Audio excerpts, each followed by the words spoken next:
अस्सलामुअलैकुम। Don news के साथ मैं हूं समिया लियाकत। हेडलाइंस आप जान चुके हैं। महकमा तालीम सिंध की 2 करोड़ से ज़ायद मालियत की गाड़ियां साबिक वज़रा के पास होने का इंकशाफ हुआ है।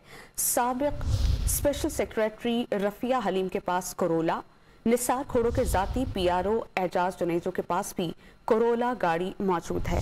इस पर हम बात करते हैं डॉन न्यूज़ के नुमाइंदे सैयद वसीम से। वसीम, बताइएगा।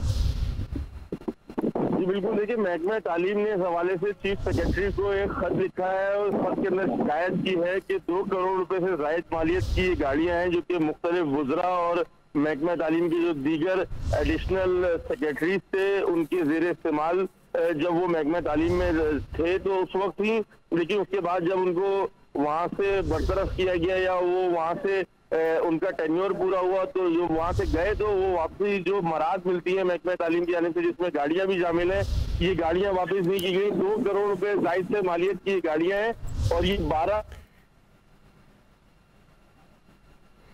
सैयद वसीम, बहुत शुक्रिया, आप हमें अपडेट कर रहे थे। ताज़ा तरीन वीडियोस के लिए हमारा YouTube चैनल सब्सक्राइब करके बेल आइकन प्रेस करिए ताकि आपको मिले हर अपडेट सबसे पहले।